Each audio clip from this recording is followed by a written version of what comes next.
అందరికీ నమస్కారం అండి. Welcome to Sreyobhilashi channel. ఈరోజు మనం డిస్కస్ చేసుకోబోయే టాపిక్ ఏంటి అంటే కుటుంబం అండి. కుటుంబం అనేది సమాజ నిర్మాణానికి పునాది లాంటిదండి. ఒక వ్యక్తి యొక్క వ్యక్తిత్వం అనేది ఆ కుటుంబ నేపథ్యం మీద ఆధారపడి ఉంటుందండి. అంటే ఒక కుటుంబంలో ఎవరెవరు ఉంటారు? జనరల్గా తల్లి, తండ్రి, పిల్లలు. ఈ రోజుల్లో మహా అయితే ఇద్దరు లేదా ఒక్కలే ఉంటున్నారు. సో ఈ పిల్లల యొక్క వ్యక్తిత్వం అనేది ఆ తల్లిదండ్రి యొక్క బిహేవియర్ మీద, వాళ్ళు చూపించే వాళ్ళ యొక్క కంట్రోల్స్ ఎలా ఉంటాయి, ఆ పిల్లల మీద వాళ్ళ యొక్క ప్రభావం అనేది ఉంటుందండి. అంటే ఇదివరకు రోజుల్లో అయితే మనకి జాయింట్ ఫ్యామిలీస్, ఉమ్మడి కుటుంబాలు ఉండేవి. జాయింట్ ఫ్యామిలీస్లో కేవలం తల్లిదండ్రుల యొక్క ప్రభావమే కాకుండా వాళ్ళ యొక్క తాతయ్యలు, నాయనమ్మలు, బాబాయిలు, పెదనాన్నలు, వీళ్ళందరి మధ్యలో పిల్లలు పెరుగుతారు. వీళ్ళందరి మధ్యలో పిల్లలు పెరిగినప్పుడు వాళ్ళకి మంచి చెడు చెప్పడానికి అనేక మంది ఉంటారండి. మంచి చెడు చెప్పడానికి అనేక మంది ఉంటారు. అంతేకాకుండా వాళ్ళ దగ్గర కూర్చోబెట్టుకుని కొన్ని నీతి కథలు అవి చెప్పుకుంటూ ఉమ్మడి కుటుంబం అందరు కలిసి ఉండటం మూలన ఎలాంటి లాభాలు ఉంటాయి, వీటన్నిటి గురించి ఒక అవగాహన అనేది పిల్లలకు కల్పిస్తూ ఉండేవాళ్ళు. ఈ రోజుల్లో మన ఉద్యోగాల రీత్యా లేదా వ్యాపారాల రీత్యా లేదా కుటుంబంలో అత్త కోడళ్ళకి పడకపోవటం మూలన మనం విడిపోయి వేరువేరుగా జీవిస్తున్నాం. అంటే డిఫరెంట్ ఫ్యాక్టర్స్ దానికి ఇన్ఫ్లుయెన్స్ చేస్తున్నాయి. అంటే ఏదైనా కావచ్చు. ఇప్పుడు మనం జాయింట్ ఫ్యామిలీస్గా ఉండకుండా న్యూక్లియర్ ఫ్యామిలీస్గా ఉంటున్నాం. ఇక్కడ తల్లి, తండ్రి, పిల్లలు ఇద్దరు పిల్లలు లేదా ఒక పిల్లోడు ఉంటాడు, లేదా ఒక పాప లేదా ఒక బాబు, లేదా ఇద్దరు పిల్లలు ఉంటున్నారు. సో ఈ పిల్లల యొక్క బాధ్యత పూర్తిగా తల్లిదండ్రుల మీద పడిపోయింది. తల్లిదండ్రులు ఇద్దరు ఎంప్లాయీస్. ఈ రోజుల్లో ఉన్న ఎకనామిక్ నీడ్స్, మనకున్న ఫైనాన్షియల్ నీడ్స్ని బట్టి మనం ఏం చేస్తున్నాము అంటే ఇద్దరు ఎంప్లాయ్మెంట్ కోసం, ఇద్దరు జాబ్స్ చేయటం కోసం వాళ్ళు ఇద్దరు ఉద్యోగాల రీత్యా బయటికి వెళ్ళిపోతున్నారు. బయటికి వెళ్ళిపోయినప్పుడు పిల్లలకి ఫర్ ఎగ్జాంపుల్ ఎప్పుడన్నా హాలిడేస్ వచ్చాయనుకోండి, వాళ్ళు ఇంట్లో ఉంటారు, టీవీలు చూస్తారు, లేదా మొబైల్స్ మీద ఎక్కువ డిపెండ్ అవుతున్నారు. సో వీళ్ళు ఆఫీసుల నుంచో వచ్చిన తర్వాత, వాళ్ళ వర్క్ ప్లేస్ నుంచి వచ్చిన తర్వాత పిల్లలతో స్పెండ్ చేయటానికి పేరెంట్స్కి టైం ఉండట్లేదు. దాని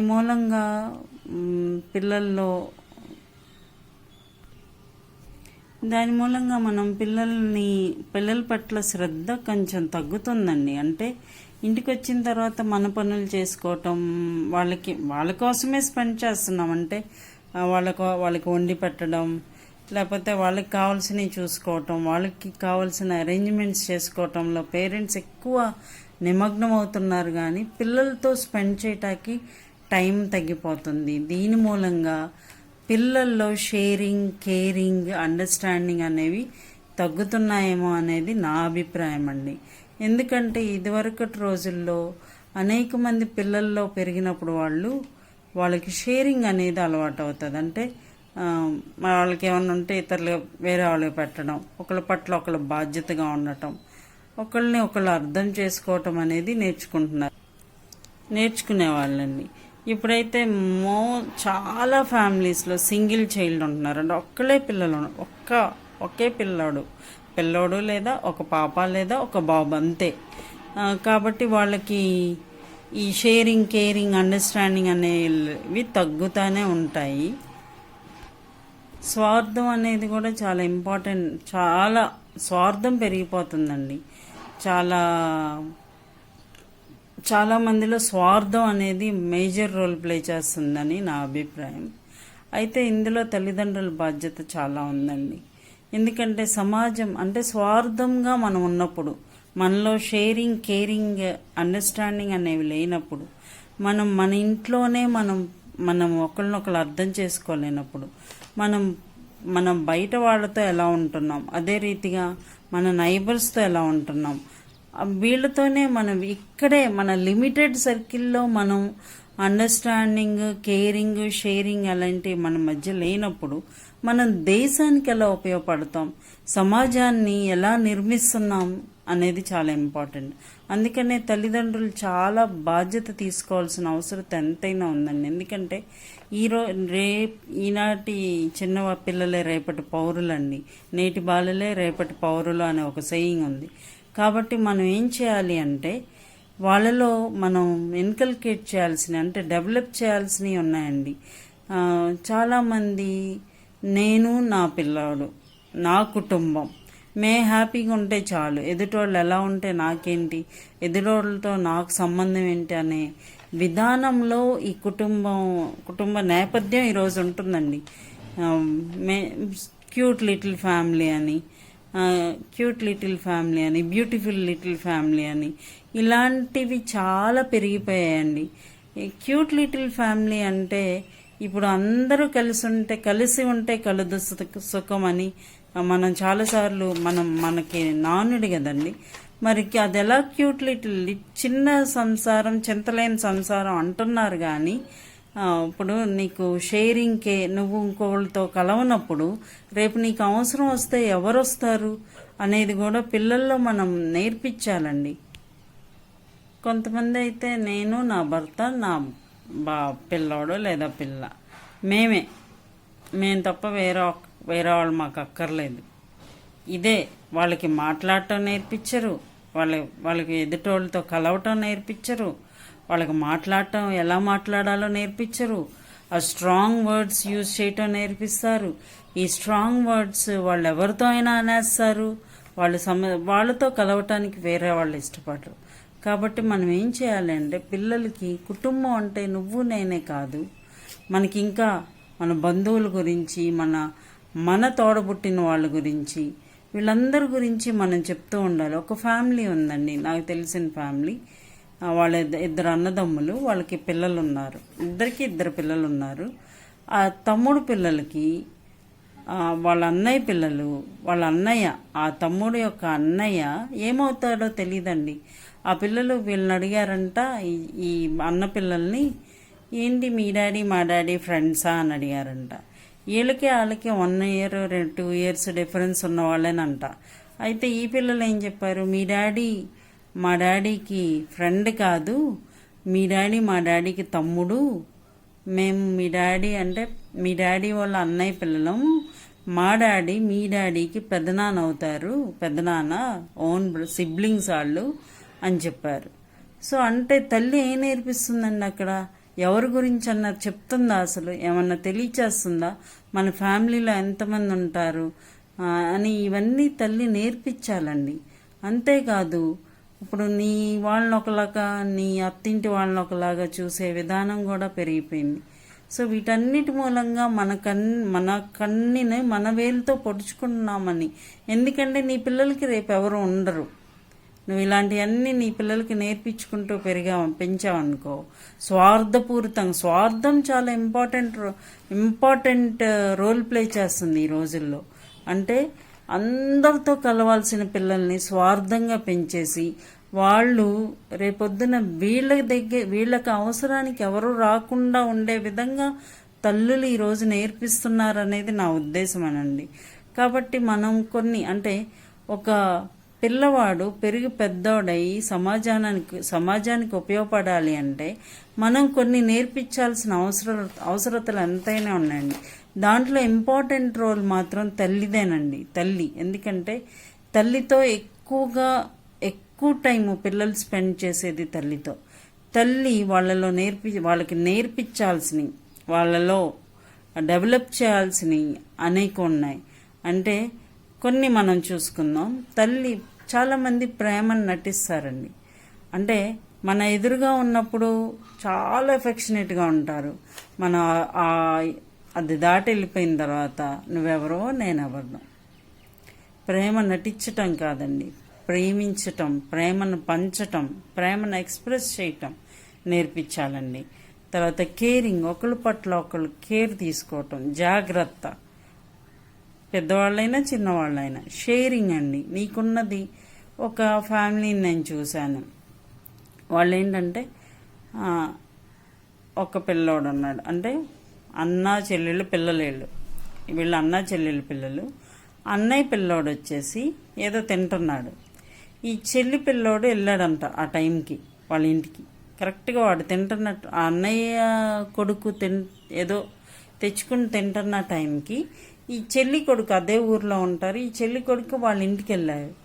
ఏం చేయాలని ఈ చెల్లి కొడుకు కన్నా అన్నయ్య కొడుకు పెద్దోడు, చాలా పెద్దోడు, చాలా డిఫరెన్స్ ఉందంట వాళ్ళకి. వాడేం చేయాలని వీడికి దగ్గరికి పిలిచి వాడికి పెట్టాలి. నీ దగ్గర ఉన్నదేదో నువ్వు తింటున్నదేదో వాడికి పెట్టాలి. అలా పెట్టకుండా వాడేం చేశాడంటే ఆ తినేది తీసుకుని లోపలికి వెళ్ళిపోయాడంట. వీడు చిన్నపిల్లోడు ఎంత తింటాడండి? ఒకటో రెండో, మహా అయితే 3, 4 తింటాడు. అంతకు మించి చిన్నపిల్లలు తినరు కదా. నువ్వు 1, 2 వాడికి షేర్ చేయలేని ఆ విధానం నీ తల్లి నేర్పిస్తుందంటే ఎలాగా ఆమె నిన్ను సమాజానికి ఉపయోగపడేటట్టు, పిల్లల్ని సమాజానికి ఉపయోగపడేటట్టు నేర్పుతుందో ఆ తల్లి అర్థం చేసుకోండి. సో షేర్ చేసుకోవటం, మనకున్న దాంట్లోనే మనం పెట్టడం మనం అలవాటు చేసుకోవాలండి. అంతేకాకుండా అర్థం చేసుకోవాలి. ఇది చాలా ప్రముఖమైన పాత్ర పోషిస్తుంది. మన కుటుంబం కలిసి ఉండాలి అంటే అర్థం చేసుకోవటం అనేది చాలా ఇంపార్టెంట్ అండి. ఎప్పుడు ఉంటుంది అర్థం చేసుకోవటం అంటే? స్వార్థం ఎప్పుడైతే ఉండదో అప్పుడు అర్థం చేసుకోగలం మనం. తర్వాత అడ్జస్ట్ అవటం, ఒకళ్ళ పరిస్థితులకు ఒకళ్ళు అడ్జస్ట్ అవటం. ఫర్ ఎగ్జాంపుల్, నువ్వు చాలా రిచ్ అయ్యావు అనుకో, నీకు అన్ని లగ్జరీస్ ఉండొచ్చు, లేదంటే నీ సిబ్లింగ్స్ పిల్లల ఇళ్ళల్లో లగ్జరీస్ లేకపోవచ్చు. అప్పుడు మీ పిల్లల ఇళ్ళు అక్కడ అడ్జస్ట్ అవ్వటం నేర్పించాలి. అదే కాదు, వాళ్ళు కూడా వాళ్ళకన్నీ ఉండి మనకేమీ లేనప్పుడు మన ఇంటికి వచ్చి వాళ్ళు అడ్జస్ట్ అవ్వటం అనేది నేర్చుకోవాలి. ఆ అడ్జస్ట్మెంట్ ఎప్పుడు వస్తుంది? లవ్, ప్రేమ, అర్థం చేసుకోవటం, కేరింగ్, షేరింగ్ ఉన్నప్పుడే మనం అడ్జస్ట్ అవ్వగలం. ఇవి లేకుండా అడ్జస్ట్ అవ్వటం అనేది కుదరదండి. తర్వాత కలుపుకోలుతనం ఈ రోజుల్లో ఎంతమందికి ఉంటుందండి? చాలా తక్కువ మందికి కలుపుకోలుతనం ఉంటుంది. అంటే ఎందుకని ఈ రోజుల్లో కలుపుకోలుతనం అనేది తగ్గిపోయిందంటే ఇదిగో ఈ మొబైల్ ఒకటి. అందరూ కలిసినప్పుడు కూడా, చుట్టాలు అందరూ కలిసినప్పుడు కూడా ఒకరితో ఒకరు మాట్లాడుకోవటం లేకుండా ఈ మొబైల్స్ పట్టుకుని, ఎవరి మొబైల్స్ పట్టుకుని వాళ్ళు కూర్చోవటం, వీటన్నిటి మూలంగా కలుపుకోలుతనం అనేది ఇంత పిల్లల్లో తగ్గిపోతుందని నా అభిప్రాయం అండి. తర్వాత మాట తీరండి. నీ పిల్లలకి నువ్వు మాట్లాడటం నేర్పించాలి. తల్లులు మెయిన్గా తల్లి మీ పిల్లలకి మాట్లాడటం నేర్పించండి. ఎట్లా మాట్లాడాలి, ఎలా మాట్లాడాలి, వాళ్ళ యొక్క మాట తీరు ఎలా ఉండాలి. రఫ్గా ఉండకూడదండి. రఫ్గా ఉంటే ఏమవుతుంది? ఎవ్వరూ నీ పిల్లల దగ్గరికి రారు. సో మాట తీరు నేర్పించాలి. మంచి మాట తీరు అనేది మనం నేర్పించాలి. తర్వాత హావభావాల్ని అంటే ఎక్స్ప్రెషన్స్, మొహంలోనే కొంతమంది చిరాకు చూపించేస్తారు. చాలా మొహంలోనే అబ్బా అనుకోవటం, ఆ మొహంలోనే వాళ్ళ యొక్క ఎక్స్ప్రెషన్స్ అనేవి వాళ్ళు చూపించేస్తూ ఉంటారు. అంటే వాళ్ళ మనసులో ఏముందో ఆ మొహంలో, అంటే face is the index of mind. కానీ మనం కొన్ని దాచుకోవాలండి. ఇప్పుడు నీకు ఇష్టం లేదు, నీకు విసుగ్గా ఉంది, నీ ఇంటికి ఎవరో వచ్చారు, ఆ విసుగును వాళ్ళ ముందు నువ్వు ప్రదర్శించకూడదు, నువ్వు చిరాకు పడకూడదు. అది చాలా ఇంపార్టెంట్ అండి. తర్వాత డబ్బుకిను పదవులకి తక్కువ ప్రయారిటీ ఇవ్వండి. ఎందుకంటే ఒక కుటుంబంలో స్టేటస్ అనేది రోల్ ప్లే చేయకూడదండి. స్టేటస్ అంటే నీ డబ్బుకి, నీ పలుకుబడికి, నీ పవర్కి, నీ పొజిషన్కి కుటుంబంలో పెద్దపీట వేయకండి. అది బియాండ్ ఫ్యామిలీ ఉండాలండి. అంటే మన రిలేషన్ కన్నా అది ఇంపార్టెంట్ రోల్ ప్లే చేయకూడదు. మనం అంటే ఒక గొప్ప స్థితిలో ఉన్నవాళ్ళు వాళ్ళ యొక్క పొజిషన్ని పక్కన పెట్టాలి. మనం కూడా వాళ్ళ పొజిషన్ గౌరవించాలి. మనం గౌరవించకుండా ఉండకూడదు. కానీ ఆ గొప్ప స్థితిలో ఉన్నవాళ్ళు వాళ్ళ పొజిషన్ పక్కన పెట్టడం అనేది ఎంతైనా ఇంపార్టెంట్. వాళ్ళ ఇంట్లో బంధువుల మధ్యలోకి వచ్చి నేను అది, నేను ఇది, నేను గొప్పోడిని, లేకపోతే నేను సో అండ్ సో అని నువ్వు ప్రగల్భాలు పోతా నీ రిలేషన్స్ని నువ్వు దూరం చేసుకోకూడదు. తర్వాత ఇంకోటి చాలా ఇంపార్టెంట్ ఏంటి అంటే క్షమించటం అండి. అందరం తప్పులు చేస్తాం, అందరిలో ఉంటుంది. అందరం ఎమోషన్స్ కంట్రోల్ చేసుకోలేని స్థితిలోనే తప్పు చేస్తాం. కాబట్టి ఒకరినొకరు క్షమించుకుందాం. నిన్ను నీ తప్పును నువ్వు ఎలా సమర్థించుకుంటున్నావు, ఎదుటి వాళ్ళ తప్పును కూడా అదే విధంగా సమర్థించుదాం. వాళ్ళు తెలియక చేశారనుకుందాం, తప్పులేదు. క్షమించటం వలన తప్పులేదండి. కానీ దాన్ని మనసులో పెట్టుకుని పగగా మార్చుకోవటం తప్పండి.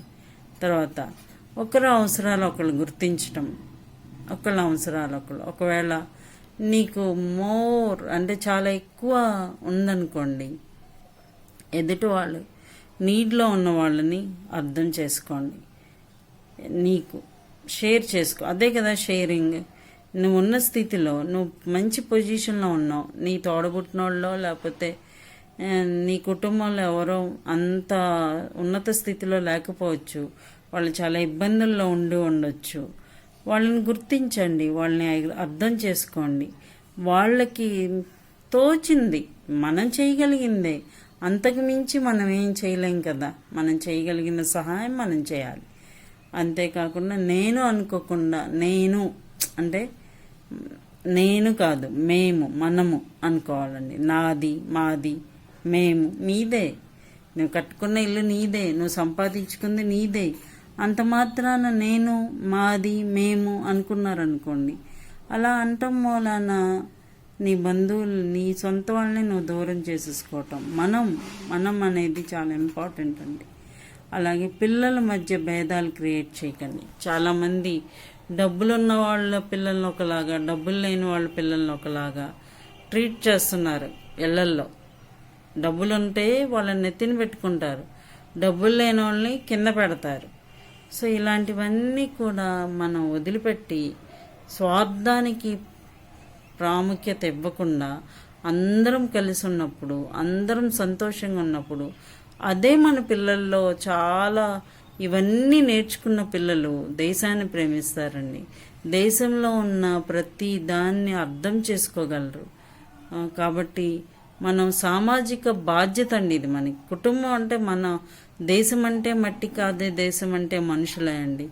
మనుషులంటే మనుషులు ఇండివిజువల్స్గానే కాదు, మనుషుల్లో వివాహం చాలా ఇంపార్టెంట్. అంటే కుటుంబం అనేది, కుటుంబ వ్యవస్థ అనేది చాలా ఇంపార్టెంట్ రోల్ ప్లే చేస్తుంది దేశం యొక్క పురోగతికి.